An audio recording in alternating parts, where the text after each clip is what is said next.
I was standing in the hardware store when my phone buzzed. Saturday morning, December cold still burning in my lungs from shoveling the driveway. Been doing that same routine for 43 winters. Clear the walk, grab coffee, hit Kowalski's hardware for whatever the house needed that week. Normal as breathing. The text came through at 9:47 a.m. Linda, my wife. Don't call me. Need space. Not your business where I am. I stood there by the paint display, phone in my hand, while my brain tried to make sense of 7 words that didn't fit together. Married since 1982, and she's texting me like I'm some stranger she needs to shake off. I called anyway, voicemail, called again, voicemail, texted back, hands shaking under those fluorescent lights. Don't come home then. That's when my phone exploded. 20 missed calls in 10 minutes, 15 texts, each one more frantic than the last. But Linda never came home. The kid at the register gave me that look, the one that said, this story would be all over town by supper. Turned out that was just the beginning. I drove home with my phone burning a hole in my cup holder. Kept lighting up, call, text, but I didn't touch it. Couldn't. My hands were locked on the steering wheel like I was back on I-80 in a blizzard, trying to keep 18 wheels between the lines. The house was empty when I got there. I knew it would be, but I checked anyway. Walked through every room like maybe I'd missed her somehow. Her coffee cup was still on the counter from that morning, lipstick mark on the rim. The pot was half full, gone cold. I poured it down the sink and watched the brown swirl disappear. Our bedroom smelled like her new perfume. Not the one she'd worn for years, that soft powder smell I associated with Sunday mornings. This was something younger, sweeter, something that didn't belong to the woman I'd married in 1982. I sat on the edge of the bed and finally looked at my phone. The texts were all variations on the same theme. Ray, pick up. We need to talk. Don't do this. You're being childish. That last one stuck in my throat. I was being childish? I wasn't the one who disappeared and texted not your business where I am. I tried calling one more time. Voicemail. Her voice, cheerful and recorded. Hi, you've reached Linda. Leave a message. I didn't. The rest of Saturday crawled by. I made a sandwich I didn't eat, watched a game I didn't see. The house made all its usual sounds, furnace kicking on, fridge humming, the third step from the bottom of the porch creaking when the wood contracted in the cold. But without Linda there, every noise felt wrong, like the house was asking where she'd gone, and I didn't have an answer. By nightfall, I was standing at the kitchen window, looking out at Ed Kowalski's place next door. His porch light was on. Always was since his wife Marie passed 4 years back. Ed said he liked knowing someone would see if he fell. Didn't get up. Small-town insurance. I must have been visible in my own window, lit up like a television screen, because at 11 p.m. there was a knock on my door. Ed stood there in his flannel jacket, breath fogging in the December air. 72 years old, solid as the day he retired from 40 years of electrical work. Polish immigrant, came over at 19 with nothing but a toolbox and a work ethic that could shame a priest. Saw your lights, he said. Everything okay, Ray? I should have said yes, should have sent him home. But something about the way he asked, no pity, no nosiness, just neighbor checking on neighbor, made my throat tight. Linda's gone, I said. Hadn't meant to say it out loud. Ed nodded slow. Saw her leave around noon, had a suitcase. Of course he'd seen. Ed saw everything from that porch of his. Not nosy, careful, watchful. The way you get when you've lost someone and you start paying attention to all the small signs you missed before they were gone. She coming back? He asked. Don't know. I stepped aside. You want coffee? I just put on a pot. We sat at my kitchen table, the one Linda picked out in 1985 from a yard sale, refinished herself. Oak, solid, carved legs. She'd been proud of that table. Now I wondered if she was sitting at some other table, telling some other story about her life, where I wasn't even a footnote. How long? Ed asked. How long what? How long you known something was off? I wrapped my hands around my coffee mug. The heat felt good. I don't know, 6 months maybe? She joined that gym over on Route 9, started going every day, said she wanted to get healthy, feel better. I thought it was good for her. Ed took a sip, said nothing. She's been different, I continued. Distant, on her phone all the time. But hell, Ed, we've been married 43 years. People change, get into routines. I figured it was just, I don't know, getting older. I'm not exactly setting the world on fire these days. You're 68, not dead. Try telling her that. Ed set his mug down, and the sound echoed in the quiet kitchen. Ray, I mind my own business. You know that. But I've noticed cars here when you're out. Not hers. And I've seen her leaving sometimes, middle of the day, all dressed up. Doesn't look like gym clothes to me. My stomach went cold. What kind of cars? Red pickup? New. One of those fancy ones with all the chrome? He paused. Saw it again today. Pulled up around 10 a.m. She loaded some boxes into it before she left with her suitcase. I stared at him. What boxes? Couldn't tell from my place, just saw her carrying stuff from your garage. The garage. I got up, left Ed sitting there, went out through the kitchen into the cold garage, hit the light. Tools on the pegboard, lawnmower in the corner, my old fishing gear gathering dust. Everything looked normal until I got to the back shelf.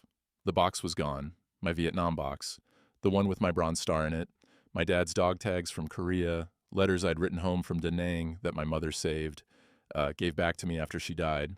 53 years of memory in a cardboard box, and it was just gone. I walked back inside. Ed was still at the table, watching me. She took my stuff, Ed. My service stuff. He nodded like he'd expected it. Ray, I don't know what's going on here, but I know what I've seen, and I know you're not the kind of man who deserves this. I wanted to believe him. God, I wanted to believe him.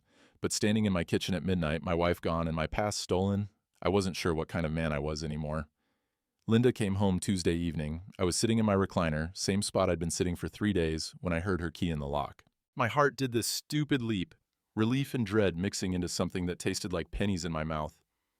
She came in crying, not loud, theatrical crying, the quiet kind, where tears just run down your face and you don't wipe them away. She set her purse on the table, that yard sale table she'd refinished, and stood there in the doorway between the kitchen and living room. Ray, she said, we need to talk. I muted the television, didn't turn it off, just muted it, like maybe this wouldn't take long, like maybe I could go back to pretending everything was fine. She sat on the couch, 6 feet away, might as well have been 6 miles. I've been spending time with someone, she said. Her voice was small, not like her. Linda's always had a big voice, filled a room. His name is Derek. I met him at the gym. The air went out of the room. It's not... She wiped her eyes. It wasn't supposed to happen. He was just nice to me. Paid attention. And I felt... God, Ray, I felt young again. Visible. Like I mattered. You matter to me, I said. My voice came out flat, dead. Do I? She looked at me then, really looked at me. When's the last time you really saw me, Ray? Not just walked past me in the kitchen, not just sat next to me at church. When did you last look at me and see me? I didn't have an answer for that. Couldn't remember. That scared me more than the crying, more than the name Derek hanging in the air between us. It's over, she said. I ended it. I told him I couldn't do this anymore, that I needed to choose my marriage. She pulled out her phone, showed me the screen, blocked number. See, he can't even call me now. I stared at that blocked number like it was a lifeline. I'm sorry, she said. She was crying harder now. I'm so sorry, Ray. I don't want to lose you. I don't want to lose this. She gestured around the living room, the house we'd lived in since 1982. Please, can we try? Can we fix this? What was I supposed to say? That I wanted a divorce? That at 68 years old I wanted to start over, split everything, explain to the few friends we had left that my wife had been stepping out with some guy from the gym? Okay, I said. She came over then, sat on the arm of my recliner, took my hand. Her hand was warm. I'd forgotten how warm she was. Thank you, she whispered. We'll work through this. I promise. We'll be okay. And for 5 days, I believed her. She cooked my favorite meals, pot roast on Wednesday, meatloaf on Thursday, that chicken casserole with the stuffing on top that I'd loved since we were newlyweds. She laughed at my old stories, the ones I'd told 100 times. She held my hand across the table at breakfast. Saturday morning, she made pancakes. Remember when we used to make these every Saturday? She asked, flipping them on the griddle. The smell filled the kitchen. Butter, maple syrup, that particular sweetness of batter hitting hot iron. Before you started trucking full-time, I remembered. Saturday mornings had been ours, then the trucking company offered better routes, better pay, and Saturdays became just another day I was on the road, somewhere between here and wherever the load needed to go. I remember, I said. She smiled, set a plate in front of me, kissed the top of my head. It felt real. It felt like coming home after 40 years of being gone. Sunday morning, we went to church together, sat in our usual pew, third row from the back on the left side. Same spot for 43 years. People nodded, smiled. Nobody knew. Whatever was broken between us was invisible to everyone else. That night, I hung up her coat. That's when I found it. The receipt was in her pocket, thermal paper already starting to fade. Holiday Inn Express, room 412, dated Friday, 2 days ago. The same night, she told me she was driving to Wichita to see her sister Carol, help her with some Christmas decorating. I stood in the hallway, coat in one hand, receipt in the other. The television was on in the living room. I could hear Linda laughing at something, some show I wasn't watching. The sound carried through the house like nothing was wrong, like the world wasn't ending in my hands, one faded receipt at a time. Room 412, Friday night. Wichita was 3 hours away. The Holiday Inn Express was 20 minutes down Route 9, right past the gym where she'd met Derek. I folded the receipt carefully, put it in my wallet, and hung up her coat. When I came back to the living room, she looked up at me and smiled. "Everything okay?" she asked. "Fine," I said. "Everything's fine." I sat back down in my recliner and waited for Tuesday, when Ed would knock on my door again and the world would finish falling apart. Ed knocked Monday night, not Tuesday. It was past dark, temperature already dropping into the teens. I saw him through the window, standing on my porch with his phone in his hand and that look on his face. The one that says a man's bringing bad news and wishes he wasn't. I opened the door before he could knock twice. "Come in," I said. He shook his head. "You need to come out here, Ray. See something." I grabbed my jacket and followed him out into the cold. The air bit at my lungs, that particular December burn that reminds you winter doesn't care how old you are or what kind of day you've had. Ed held up his phone. "Took these this afternoon, around 2 o'clock. You were at your poker game." The first photo showed Linda and a man loading boxes into a red pickup truck. My garage door was open in the background. The man was young, 30-something, muscular, wearing one of those tight athletic shirts that shows off every muscle. He had his hand on Linda's lower back. The second photo was closer. The box in his hands had my handwriting on it in black marker. Vietnam, Ray's stuff. My vision went gray at the edges. "There's more," Ed said quietly. He swiped to another photo, Linda kissing him, right there in my driveway, broad daylight, where any neighbor could see. "How long?" My voice didn't sound like mine. "I started taking pictures 3 weeks ago, after I saw them the first time. Figured. I don't know what I figured, that maybe you'd need proof of something someday."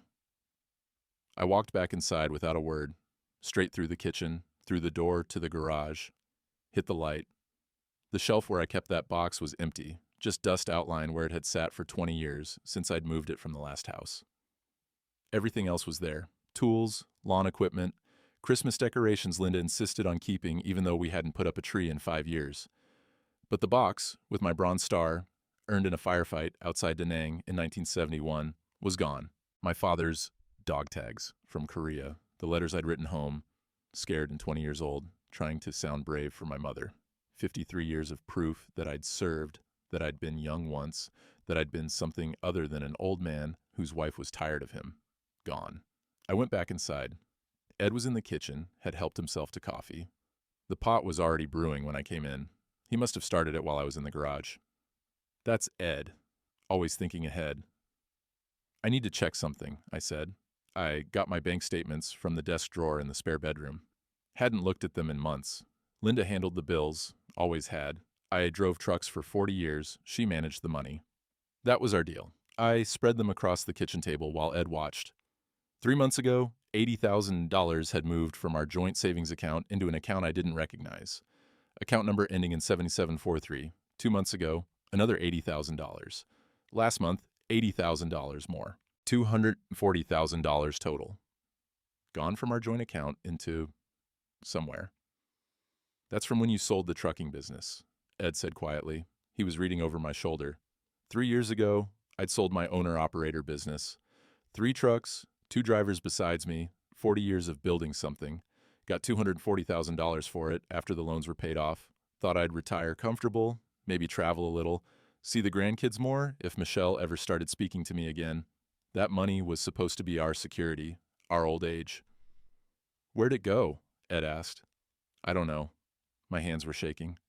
"These account numbers, I've never seen them before." Linda was in the living room, watching television. I could hear it through the wall, some home renovation show she liked, people arguing about granite countertops. I walked in there with the bank statements in my hand. She looked up, saw my face, and something in her expression shifted, went flat, like a mask dropping. "Where's the money, Linda?" "What money?" "The $240,000 from the trucking sale. Where is it?" She stood up slowly. "It's in savings, where it's always been." "No." I held up the statements. "It's not. It's been moved. 3 transfers and $80,000 each into accounts I've never heard of. Accounts that aren't joint, accounts that I can't access. Ray, where's my Vietnam box?" Her face went pale. "I don't know what you're—" "I have pictures, Linda. You and Derek loading it into his truck, this afternoon, while I was at Earl's playing poker." The silence that followed was louder than any shouting. She didn't apologize, didn't cry, didn't try to explain. She just looked at me with eyes that belonged to a stranger and said, You're too old, Ray." "What?" "You're too old. You've been too old for 10 years. Her voice was cold now, surgical. "I can't do this anymore. The slow shuffle to the bathroom at night, your reading glasses on every surface. The way you nap every afternoon like some old dog. I'm 66 years old, and I feel like I'm already dead, buried alive in this house with you." Each word hit like a hammer. Derek makes me feel alive. And yes, I moved the money. It's in my name now. You just wasted on this house, on things that don't matter. I'm securing my future. Our future. Our future? I couldn't breathe right. "You and Derek?" "Derek thinks you should consider your options. Something simpler. You're not getting any younger. There are facilities, nice ones, where people your age can—" "Get out." She blinked. "What?" "Get out of my house. Now." "This is my house too, Ray. I've lived here 43 years. You can't just—" "Get out." She stared at me for a long moment. Then she picked up her purse, walked to the door, and left. The door clicked shut behind her. Soft sound. Didn't even slam it. Ed was still in the kitchen. I heard him set down his coffee mug, the ceramic against wood carrying through the quiet house. "Ray?" he called. I didn't answer. I was staring at the bank statements in my hands, at the proof that my wife had been planning this for months. Not a mistake. Not an affair that got out of hand. A plan to erase me. She came back Wednesday with Derek. I was making coffee. Same morning routine I'd been doing since I retired, when I heard the key in the lock. My heart jumped before my brain caught up. Part of me still expecting Linda coming home like always, saying it was all a mistake. We'd work it out. But it wasn't just Linda. The man from Ed's photos walked in behind her like he owned the place. Derek? 34. Maybe 35. One of those guys who spends 3 hours a day at the gym and wants everyone to know it. Tight t-shirt with some fitness logo, expensive sneakers that probably cost more than my truck payment. He looked around my living room and smirked. "So this is the place?" he said. Not to me, to Linda, like I wasn't standing right there. Linda wouldn't meet my eyes. "Derek, maybe we should—" "It's fine, babe." He walked over to my recliner, my chair, the one I'd sat in for 20 years, and dropped into it, put his feet up on my coffee table. "Reagan and I need to talk anyway, man to man." The audacity of it hit me like a fist. This kid, this punk, half my age, sitting in my chair in my house with my wife standing behind him like some kind of bodyguard. "Get out of my chair," I said. "See, that's the thing, Ray." He said my name like it was a joke. "Linda and I have been talking about the future, about what's best for everyone. I don't give a damn what you've been talking about. Get out of my house." Derek glanced at Linda, then back at me. "You own this place outright, right? No mortgage. And there's that money from your trucking business, $250,000. That's a nice nest egg." My hands clenched. That money's been moved into accounts I can't access. "Yeah," Linda told me. "Smart move. Because here's the thing. Old-timer, you're not exactly in a position to manage your own affairs anymore. Linda says you've been forgetful, confused. Maybe it's time to think about simplifying your life." "I'm not confused." "No," he smiled. "Then why didn't you notice your wife was unhappy for the last year? Why didn't you notice the money moving? Why didn't you notice anything until it was too late?" "Because I trusted her," I wanted to say. "Because after 43 years, you don't check bank statements like you're investigating a crime. Because I thought the vows meant something." But I didn't say any of that. Derek stood up, walked over to my kitchen, opened my fridge like he lived here, grabbed one of my beers. There are facilities, he said, popping the cap off. Nice places, assisted living. You'd have your own room, people to help with medications, meals provided. Linda could sell this place, set herself up somewhere nice. Maybe closer to the gym. He winked at that last part. You want to put me in a home. The words came out flat. I want what's best for everyone. You get the care you need. Linda gets her life back. Everyone wins. Except I don't need care. I'm 68, not 90, Derek shrugged. Your daughter doesn't return your calls, does she? Linda says you two haven't spoken in years. That tells me something about your judgment, Ray. That tells me maybe you're not the reliable guy you think you are. Michelle. He'd brought up Michelle, the wound I didn't let myself think about most days. You don't know anything about my daughter. I know she doesn't want anything to do with you. He took a long drink of my beer. Look, we can do this easy or hard. Easy as you talk to a lawyer, work out something fair. Linda keeps the house and the money. You move into a facility. Clean, simple. Hard is, he shrugged. Hard as we document the confusion, the forgetfulness, the inability to manage your own affairs. We get a court involved. That gets messy. Linda finally spoke. Derek, maybe... It's okay, babe. Ray's a smart guy. He understands reality. I looked at Linda, really looked at her, trying to find some trace of the woman I'd married in 1982, the one who'd refinished that oak table, who'd laughed at my stupid jokes, who'd held my hand through my mother's funeral. She looked away. There's a card on the counter, Derek said, setting down the empty beer bottle. Linda's lawyer, woman named Patterson. Give her a call, work something out. And Ray? He walked past me, close enough that I could smell his cologne, something expensive and young. Don't make this harder than it needs to be. You're too old for hard. They left together, his hand on her back, the same way it had been in Ed's photo. I stood in my living room, smelling his cologne mixed with 43 years of my life, and saw the business card on my kitchen counter.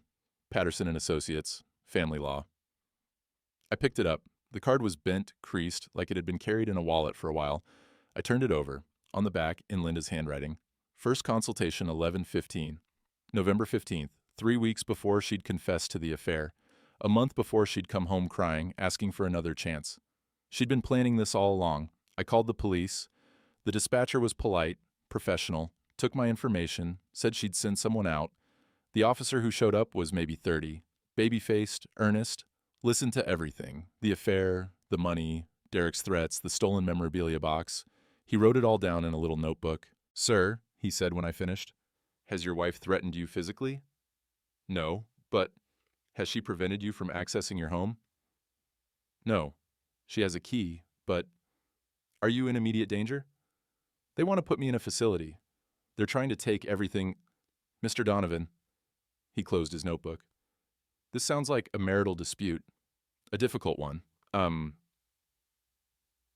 understand. But these are civil matters. You'll need to work this out through divorce court, property division, that kind of thing. We can't get involved in domestic disagreements unless there's a threat of violence. She stole $240,000. Is her name on the accounts? It was joint. Then legally, sir, she has access to those funds. If you think there's been financial impropriety, you'll need to take that up with a lawyer. I'm sorry. He left. His cruiser pulled away, and I watched the taillights disappear down the street. I tried calling Michelle, got her voicemail. Michelle, honey, it's Dad. I know we haven't talked in 6 years. I know you're still mad about the loan, about your ex-husband, but I could really use someone right now. Please call me back. She didn't. I sat on my porch at 2 in the morning, temperature sitting at 15 degrees, and wondered if Derek was right. Maybe I was too old to fight this. Too old to start over, too old to matter. The house creaked behind me, settling in the cold. 43 years of my life in those walls, and suddenly it felt like a museum, like I was already dead, and this was just the memorial service, waiting for everyone to clear out so they could lock the doors. Ed's porch light was on across the way, always on, like a lighthouse. I sat there until my fingers went numb, and I couldn't feel my feet anymore. Then I went inside, alone, and tried to figure out how a man fights when every system designed to protect him says he's not worth protecting. Thursday morning, I called the financial advisor. His name was printed on the bank statements, Trevor Nichols, certified financial planner. Office over in the strip mall by the highway, between the chain pharmacy and a sub shop. Mr. Donovan, his voice was too cheerful for 9 a.m. Good to hear from you. What can I do for you? The $240,000 that was moved out of my joint account, I need to know where it went. A pause. Ah, yes, those transfers. Mr. Donovan, we discussed this back in August, remember? You wanted to simplify your accounts, reduce the complexity. You approved those changes. I never approved anything. Sir, I have the paperwork right here. Your signature. 3 separate transfer authorizations. My hands went cold. I never signed anything. Mr. Donovan? His voice shifted, got softer, careful. I understand this can be confusing. Financial matters at your age, it's completely normal to forget conversations, to feel uncertain. That's why Linda was there with you for all 3 meetings. She wanted to make sure you understood what we were doing. Linda was there, of course. She's been very concerned about you, about your memory. She mentioned you've been having some difficulties lately.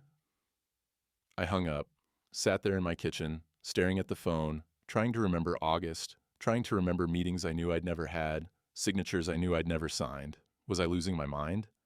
Had I forgotten? No. I remembered August. That was when the air conditioner broke, and I spent 3 days replacing it myself because I was too cheap to call a repairman. I remembered every bolt, every wire, every drop of sweat in the 95-degree attic. I wasn't forgetting. They were lying. But who would believe me? I drove to the diner for breakfast. Needed to get out of the house, out of my own head. Eddie's Diner, same place I'd been eating since I moved to town in 1982. Red vinyl booths, black and white checkered floor, smell of baking grease and burnt coffee that never changed. I walked in, and the conversations dropped. Not stopped, dropped. Like someone had turned down the volume on a radio. People glanced at me, then away. Back to their eggs, their coffee, their newspapers. I slid into my usual booth. Sharon came over with the coffee pot, 40 years of waitressing in every tired line of her face. "Morning, Ray," she said. Didn't quite meet my eyes. "Morning." She poured the coffee and left without asking what I wanted. I'd been ordering the same thing every Thursday for 20 years, she knew. But today she didn't want to stand there talking while the coffee settled. I heard the whispers from the booth behind me, women's voices trying to be quiet. Heard she finally left him. That personal trainer from the gym. Can you blame her?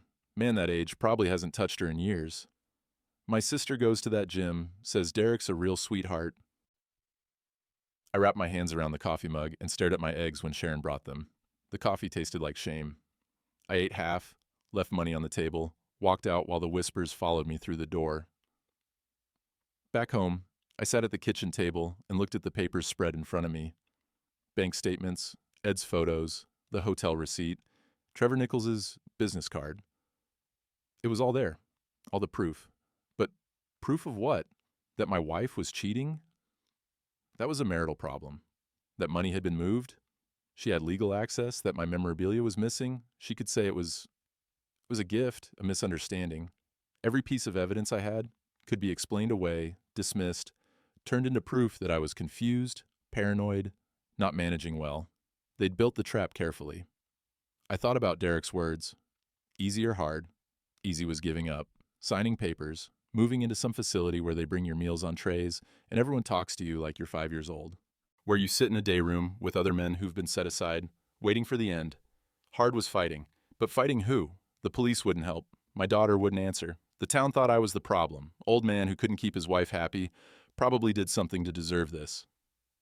At 2 a.m., I was back on the porch, couldn't sleep, kept thinking about that Bronze Star, wherever it was now, earned it in a firefight 53 years ago when I was 20 and stupid and lucky, carried it through half a century. And now it was just gone, probably in Derek's apartment like a trophy.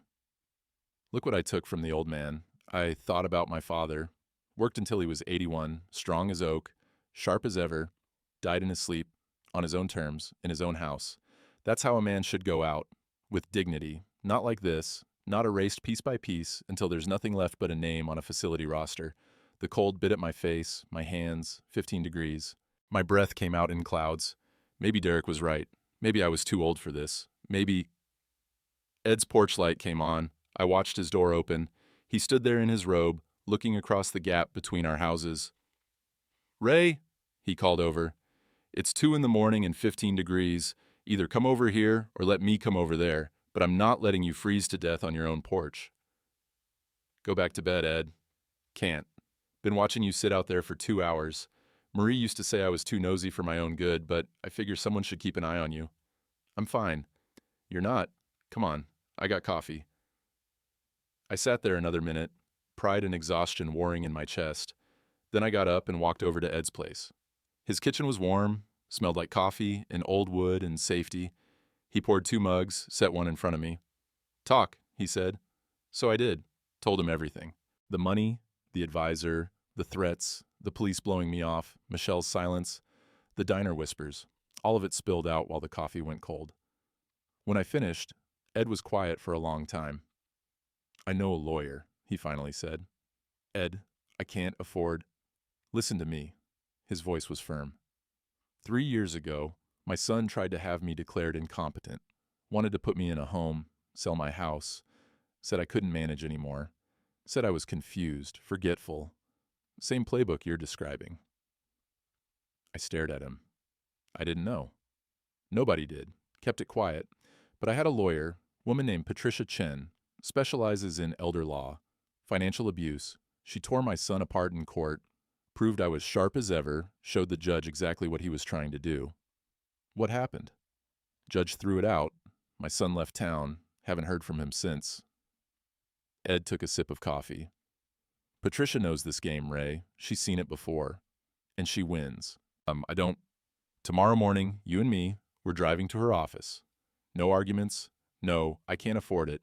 You're going to tell her exactly what you told me, and she's going to tell you what comes next." For the first time in a week, something that felt like hope flickered in my chest. Small, fragile, but there.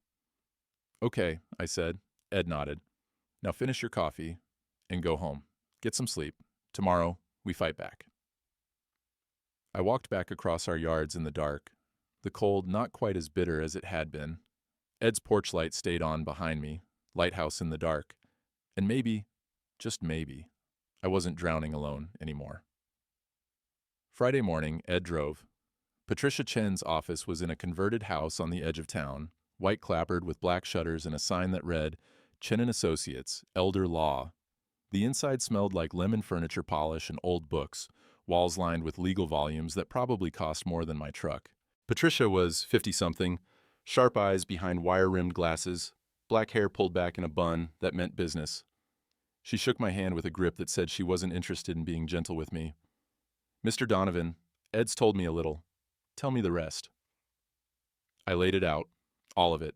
The affair, the money, Derek's threats, the advisor's claims that I'd signed papers I'd never seen, the hotel receipts, the stolen memorabilia, Linda's lawyer card dated weeks before her confession. She listened without interrupting, made notes in handwriting I couldn't read. When I finished, she sat back and looked at me over those wire rims. "Mr. Donovan, you're being systematically robbed. And whoever's behind this is following a playbook I've seen 24 times. "A playbook?" "Target an older person, typically a man. Isolate him from family. You mentioned your daughter doesn't speak to you. Create a narrative of incompetence, forgetfulness, confusion, inability to manage affairs. Move assets into accounts he can't access. Then suggest institutional care as the solution.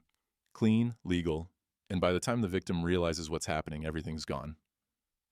My throat was tight. "Can you stop it?" "Oh, I can do better than stop it. I can reverse it." She pulled a legal pad toward her. "Here's what we're going to do. Emergency filing on Monday for an asset freeze. Restraining order against Derek for the threats. Criminal referral for the theft of your military memorabilia. That's federal property. Carries real weight. And I'm going to request a competency evaluation by an independent doctor, not whoever they might trot out."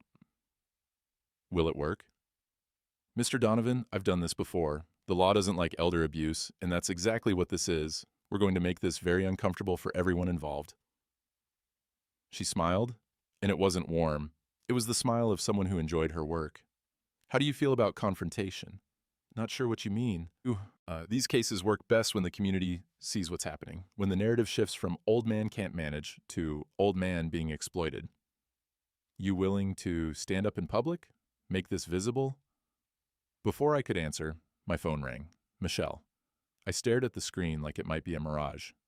Take it, Patricia said. We'll wait. I stepped into the hallway. Michelle? Dad. Her voice was tight, angry. What the hell is going on?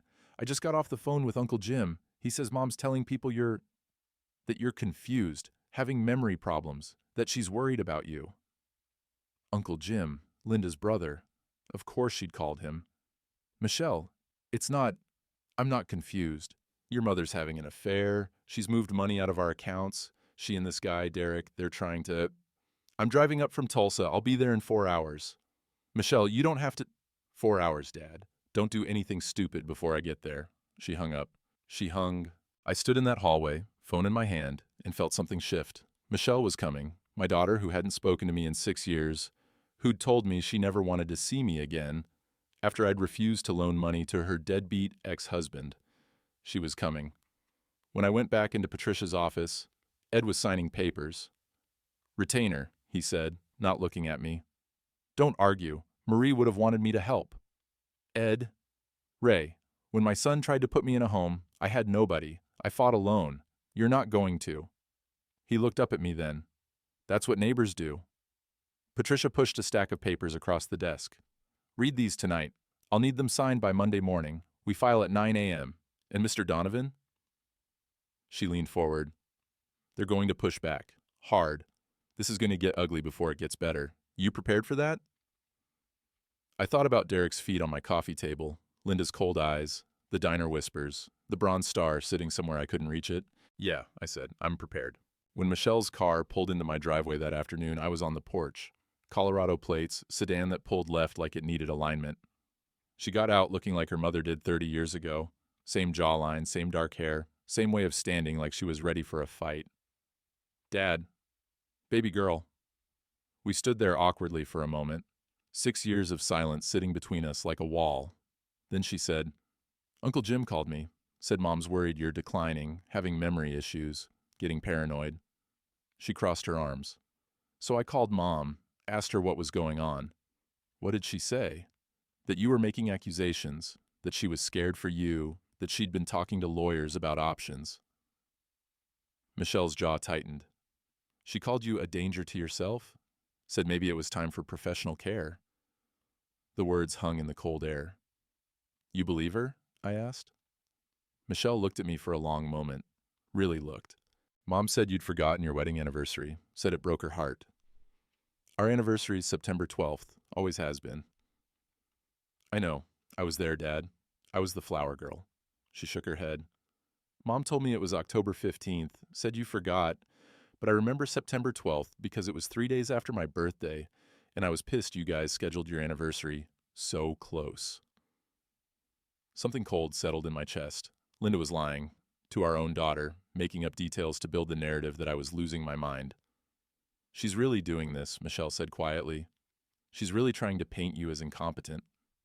Yeah. Why? There's a man, Derek, personal trainer, 34. She's been seeing him for months. They've moved $240,000 out of our joint accounts. They want me in a facility so they can... Son of a bitch, Michelle's voice went flat. Do you have proof? Ed took photos, bank statements, hotel receipts, everything. Good. She grabbed her bag from the car. Where can I plug in my laptop? I need to make some calls. Michelle, you don't have to... She turned on me then, and I saw her mother, in her. The old Linda, the one I'd married, the one who fought for things that mattered. 6 years ago, you told me my husband was a leech, that he'd drain me dry and leave me with nothing. You refused to loan us money because you said I needed to learn the lesson myself. Her eyes were bright. You were right, Dad. He did exactly what you said, and I hated you for it, but you were right. I'm sorry. Don't. She held up a hand. I'm not here because we're good. We're not. But I'm here because Mom's trying to do to you what Brian did to me. And I'll be damned if I let her get away with it. She walked past me into the house, and for the first time in a week, I thought maybe, just maybe, I wasn't going to lose everything. Saturday morning, Derek showed up at my door again. This time he wasn't smiling. We need to talk, Ray. He pushed past me before I could stop him. Linda followed, wouldn't look at me. Get out of my house. Talked to Trevor Nichols yesterday. He says you called, got all hostile about the account transfers. Derek walked into my living room like he'd been invited. That's not a good look, man. Yelling at your financial advisor, getting paranoid about paperwork you signed yourself. Linda's really worried about you. I never signed anything. See, that's the problem. Derek turned to face me. You don't remember signing. You don't remember the meetings. You don't remember authorizing the transfers. That's textbook cognitive decline, Ray. I'm not declining. No? When's your anniversary? September 12th. Derek glanced at Linda. Babe? October 15th, Linda said quietly. It's always been October 15th. I stared at her. We got married September 12th, 1982, Church Street Methodist. Pastor Williams officiated. Your sister Carol was maid of honor. My brother Tom was best man. Michelle was the flower girl. She was 7 years old, wore a pink dress you made yourself. Linda's face was stone. He's confusing dates, mixing things up. Linda, we got married in September. This is exactly what I'm talking about. Derek's voice got harder. You're confused, Ray. You're mixing up memories, and it's only going to get worse. I'm not confused about you stealing from me. Stealing? Derek laughed. Linda moved her own money into her own accounts. That's not theft. That's a woman protecting her assets from a husband who can't manage his own checkbook anymore. My money, from my business. Community property, old-timer. You've been married 43 years. Half of everything's hers by law. She's just making sure it's safe. Ed's photos, I wanted to say. The hotel receipts, the bronze star you stole. But Patricia's words echoed in my head. Don't show your hand before Monday. So I stood there and took it.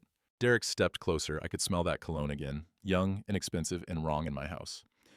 Linda's filed paperwork, he said. Talking to doctors, getting evaluations, building a case that you need help. Real help. Not just her making sure you take your pills and don't burn the house down. I don't take pills. Maybe you should. He smiled then, and it was uglier than his smirk.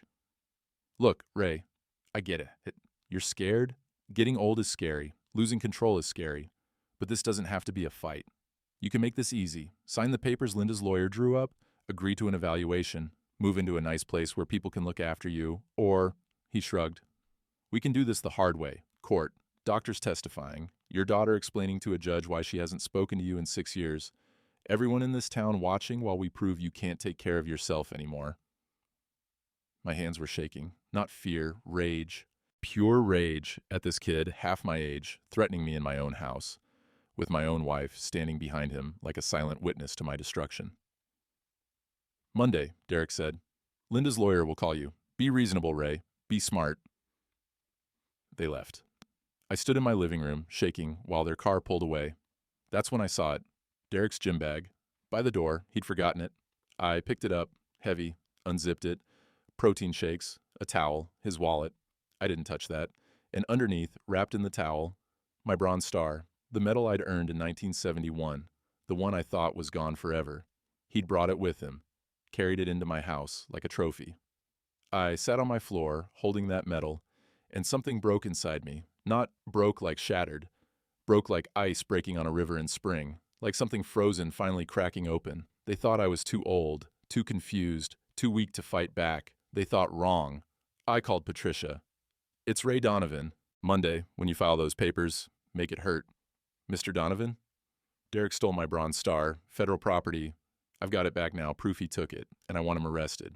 I want everyone to know what they tried to do. A pause, then, Christmas is tomorrow, Sunday. Are you and Linda planning to attend church? We always do. Same pew for 43 years. Perfect. I could hear the smile in her voice. Mr. Donovan, how do you feel about having your day in court happen in front of your entire community? What are you thinking?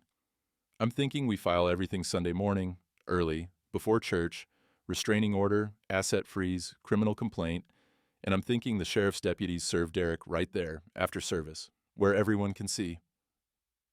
My heart was pounding. That's public. Everyone will know. Everyone already knows their version, Mr. Donovan. Time they learned yours. Unless you'd rather do this quietly? I thought about the diner whispers, Linda's lies about our anniversary, Derek's feet on my coffee table. No, I said. I'm done being quiet. Good. I'll call the sheriff. We move tomorrow. I hung up and sat there, holding my bronze star, feeling something I hadn't felt in weeks. Not hope, not yet, but fight. And that was enough. Sunday morning came cold and clear. Christmas Day, sky that particular winter blue that hurts to look at. I put on my Sunday jacket, the gray one I'd worn to church for 20 years, and met Ed and Michelle on my front porch at 9:30. You ready for this? Michelle asked. She had her phone out, already recording. Once this starts, there's no taking it back. I know. Ed handed me a coffee and a thermos. Drink. You look like hell. I did. Hadn't slept. Spent the night holding my bronze star, thinking about what was coming. We drove to Church Street Methodist in Ed's truck. Same church I'd been attending since 1982. Same parking lot where I'd taught Michelle to ride a bike. Same steps where Linda and I had our wedding photos taken 43 years ago. The lot was already half full. Christmas service always drew a crowd. People who didn't come any other Sunday showed up for Christmas and Easter, like checking a box with God. We walked in together, me, Ed, Michelle. A unit? Linda was already there. Third pew from the back, left side. Our pew, the one we'd sat in every Sunday for 43 years. But she wasn't alone. Derek sat beside her, arm across the back of the pew behind her shoulders, wearing a button-down shirt that was probably the nicest thing he owned, hair combed back, looking for all the world like a respectable man taking his girl to church on Christmas. In my pew. The rage that hit me was white-hot and cold at the same time. Ed's hand gripped my elbow. Easy. Let them dig their hole. We sat 3 rows behind them. I could see the back of Linda's head, her hair done up nice. Could see Derek lean over and whisper something to her, could see her smile. Service started. Pastor Jim, been leading this church for 15 years, welcomed everyone, talked about the birth of Christ, about new beginnings, about forgiveness and grace. I barely heard a word. All I could see was the back of Derek's head. All I could think was, he stole from me, threatened me, tried to erase me, and now he's sitting in my pew on Christmas morning like he won. Michelle's hand found mine, squeezed. Wait, she whispered. The service lasted forever. Hymns I'd sung 1,000 times, scripture readings I could recite by heart, communion I didn't take because my hands were shaking too bad to hold the cup. Then it was over. Pastor Jim gave the benediction. People started standing, gathering coats, heading for the doors. Derek and Linda stood, started walking up the aisle toward the exit. That's when I saw them. 2 sheriff's deputies standing in the vestibule, waiting. Derek saw them too, hesitated. Deputy Martinez, I'd known him since he was a kid, used to mow my lawn for $5, stepped forward. Derek Paulson? Yeah. I have a restraining order to serve you, issued this morning by Judge Blackwell. You're ordered to stay at least 500 feet away from Raymond O'Donovan and his property. He handed over the papers. There's also an asset freeze on all accounts related to Linda Donovan, pending investigation of financial exploitation. The church went silent. Everyone had been filing out, chatting about Christmas plans. Now they stopped, turned, watched. Linda's face went white. Derek's face went red.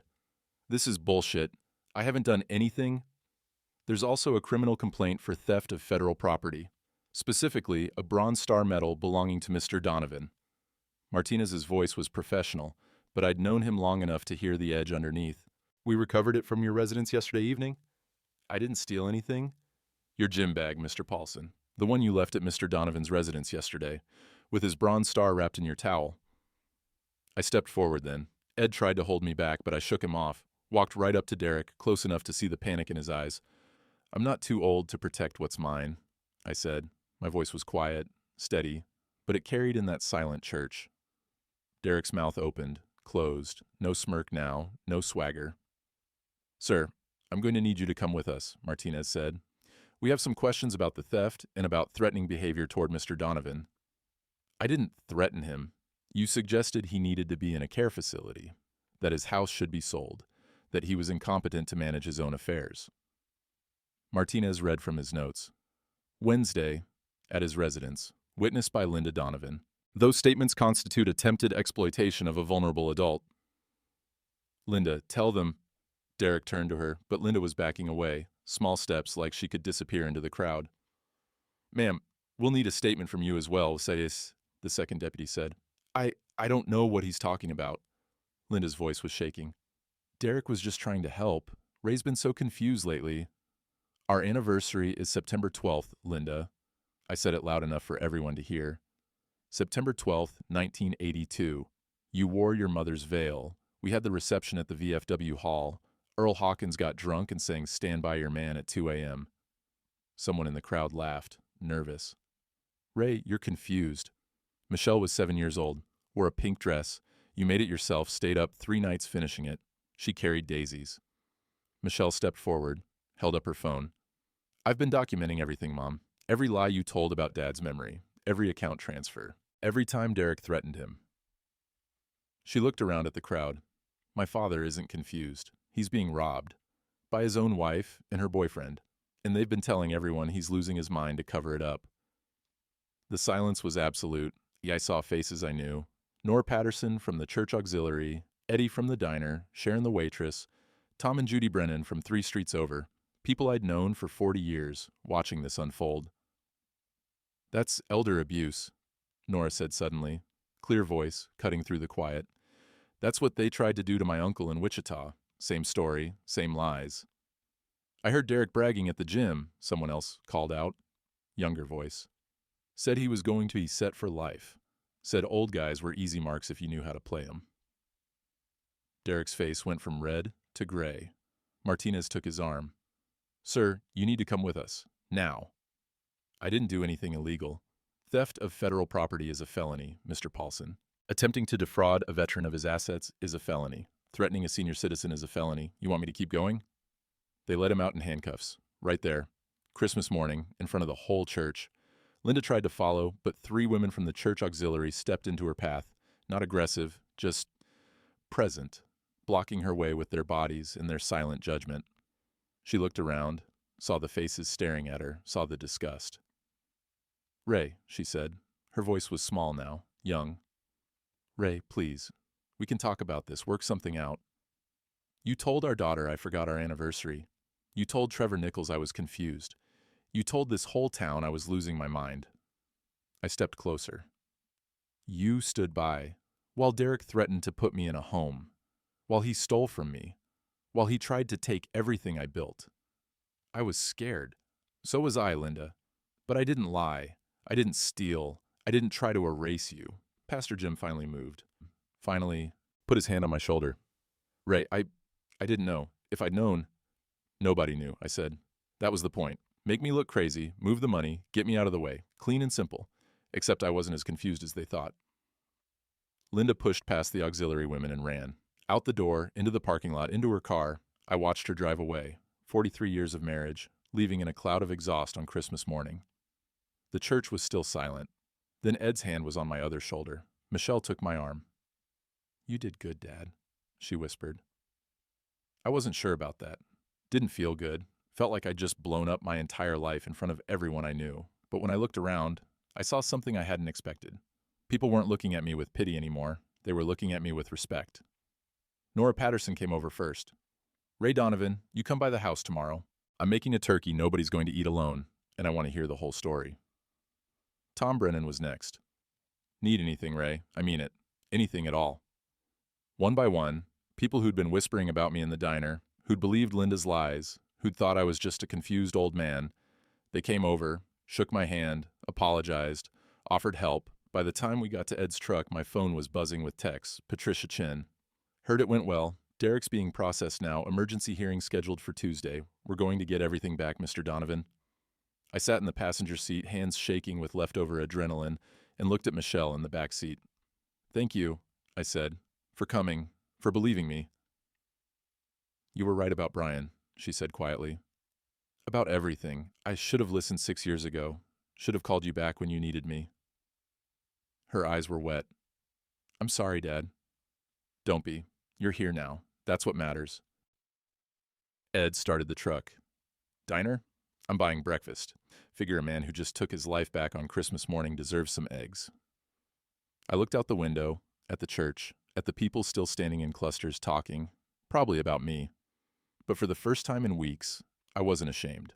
I was still standing. And that was enough. 3 months later, I was standing in my living room, staring at an empty wall. March had come in warm. Snow melting, gutters running, that particular smell of earth waking up after a long winter. Through the window, I could see Ed on his porch, same checkered thermos, same 6:15 a.m. routine. The house was mostly packed, boxes stacked in every room, decades of life sorted into things worth keeping and things worth leaving behind. The court had moved fast. Patricia Chin made sure of that. By New Year's, the accounts were unfrozen, the $240,000 back in my name. Derek took a plea deal, 18 months for the Bronze Star theft, 3 years probation, restitution for the financial exploitation he couldn't quite wriggle out of. Left town the day he got out on bail. Last I heard, he was in Arizona, training soccer moms and keeping his head down. Linda signed the divorce papers in February, didn't fight it. Her lawyer tried to argue for half the assets, but Patricia had documentation of everything. The systematic planning, the lies about my competence, her participation in Derek's threats. Judge Blackwell wasn't sympathetic. Linda got her car, her personal belongings, and the guilt. That was it. She was living with her sister Carol, down in Wichita now. Carol called me once, apologized for believing Linda's stories, said her sister was not doing well. I didn't ask for details, didn't need to know. The house sold in 3 days. Young couple, first-time buyers, excited about the big yard and the solid bones. I threw in the refinished oak table Linda had been so proud of back in 1985. They were thrilled. I didn't have the heart to tell them its history. I'd bought a small place in Tulsa, 2-bedroom apartment in a complex 10 minutes from Michelle's house. Nothing fancy, but it had a balcony where I could drink my morning coffee, and the grandkids could visit without it being a 3-hour drive. Ed was moving too. Found a place in the same complex, 1 floor down. Oklahoma's warmer than these winters, he'd said when he told me. But we both knew the truth. We'd survived something together. That makes a bond. Michelle came by every Sunday now. Brought the kids, Emma, 9, and Jacob, 6. They called me Grandpa like they'd been doing it their whole lives. Not like there'd been a 6-year gap where I'd been erased from their world. Last Sunday, Emma had drawn me a picture. Stick figures under a tree. That's you and me and Jacob, she'd explained, pointing to each figure. And that's Mom, and that's Ed. I'd put it on my fridge with a magnet shaped like Oklahoma. Now I stood in the empty living room, holding my Bronze Star. The wall where it had hung for 20 years was bare. Clean rectangle, where the paint was brighter, protected from sun and age. I'd earned this medal 54 years ago, carried it through half a century, had it stolen, got it back, and now I was taking it to a new wall in a new place. Some things don't belong to houses. They belong to the man who earned them. I wrapped it carefully in newspaper, put it in the box marked Important Raised Stuff. My phone buzzed. Text from Michelle. Truck's loaded. You ready? I looked around one more time. This house had been mine since 1982. 43 years. Every creaky floorboard, every crack in the plaster, every memory, good and bad, was soaked into these walls. Linda and I had built a life here. Raised Michelle here, celebrated Christmases, survived losses, grew old together here. Until we didn't. Yeah, I texted back. I'm ready. Ed's truck pulled into the driveway. Michelle's sedan right behind it, kids waving from the back seat. I picked up the last box, the one with my Bronze Star, my father's dog tags, the letters from Vietnam, and walked out. Locked the door behind me, handed the keys to the realtor who was waiting on the porch. Good luck with the place, I said. Thank you, Mr. Donovan. And I heard what happened, what you went through. Just wanted to say, I'm glad you fought back. I nodded, didn't trust my voice. Michelle was leaning against her car, watching me. You okay, Dad? Yeah, baby girl, I'm okay. We drove south in a convoy. Ed's truck in front, me in the passenger seat, Michelle following with the grandkids. 2 hours down the highway, I realized I was humming. Couldn't remember the name of the song. Something old from the radio back when I was young and the world was simpler. Or maybe it just seemed simpler because I didn't know any better yet. You're in a good mood, Ed said. Am I? Been humming for 20 miles. I looked out the window. Spring was everywhere. Fields greening up, trees budding, cattle in pastures raising their heads as we passed. Guess I am, I said. Ed glanced over. Any regrets? I thought about that. About Linda, about the marriage, about 43 years that ended in betrayal, in a courtroom, and Christmas morning handcuffs. Yeah, I said honestly. But not about fighting back. Only regret is not seeing it sooner. Can't see everything coming, Ray. That's not life. No, it's not. We drove in comfortable silence for a while. Behind us, I could see Michelle's car, Could imagine the kids probably fighting over something in the back seat the way kids do. My phone buzzed. Text from Patricia Chen. Final paperwork filed. You're officially divorced and financially whole. Congratulations, Mr. Donovan. You fought hard and won. Won. Didn't feel like winning, felt like surviving. But maybe that was the same thing when you got down to it. What are you thinking? Ed asked. Thinking about my dad. He worked until he was 81. Died in his sleep in his own house on his own terms. I always figured that's how I'd go out too, with dignity. You did, Ray. Maybe not the way you planned, but you kept your dignity. Hell, you fought for it when everyone said you should give up. Still lost my wife, my house, 43 years. No. Ed's voice was firm. You lost someone who was willing to erase you for money. You lost a building, but you didn't lose yourself. You're still Ray Donovan, still the guy who earned that Bronze Star, still the guy who drove trucks for 40 years and built a business, still a father and a grandfather. That didn't change. I looked at him. When'd you get so wise? When my son tried to put me in a home, and I had to learn the difference between what matters and what doesn't. He smiled. Took me a while, but I got there. The Oklahoma border appeared ahead, sign welcoming us to the state. New beginning, Ed said, at 68. Better late than never. I thought about that as we crossed the state line. About new beginnings and old endings, and the strange path that had led me here. Linda had said I was too old, that I was already dead, just waiting for someone to make it official. But sitting in that truck, heading toward a new apartment and Sunday dinners with my daughter and a second chance I hadn't expected, I didn't feel dead. I felt like I'd been holding my breath for 43 years and finally remembered how to exhale. We pulled into the apartment complex at noon. The sun was warm, the trees were budding, and Emma and Jacob came running over before I'd even gotten out of the truck. Grandpa! Grandpa, can we help unpack? You bet, kiddo. Michelle caught my eye over their heads, mouthed, You good? I nodded, because I was. Not happy exactly, not dancing in the streets or celebrating the wreckage of my marriage, but good, solid, still standing, and sometimes that's the only victory that matters.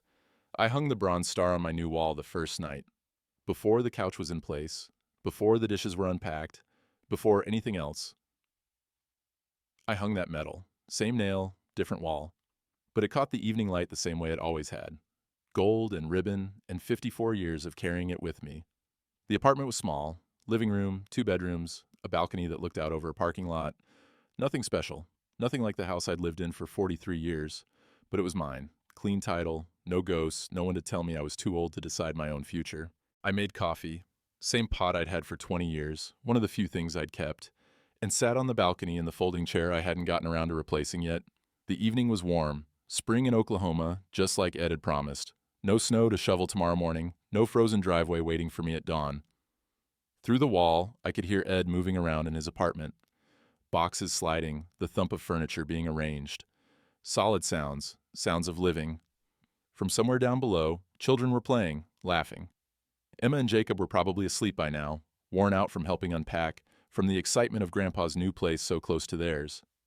I sipped my coffee and thought about what I'd tell them someday, when they were old enough to understand. When they asked why Grandma wasn't around, why everything changed that winter when they were little, I'd tell them the truth, that sometimes people show you who they really are. That dignity isn't something someone can take from you. You can only give it away. That being too old means giving up, and giving up is a choice. I'd tell them their grandpa chose to fight, not because he was brave, not because he was strong, but because at 68 years old, after 43 years of marriage and a lifetime of work, he'd finally learned the difference between what he could afford to lose and what he couldn't. You can take a man's house, his money, his wife, his past, his sense of safety in the world, but you can't take what he carries inside, the things that make him who he is, when everything else is stripped away. I learned that the hard way, in a December that felt like it would never end, in a church on Christmas morning, in the choice to stand up when every voice said, "Sit down." Took me 68 years and a hell of a winter to learn it. But some lessons are worth the cost. The coffee went cold in my hands while I sat there. The sun dropped behind the buildings. Lights came on in windows all around me.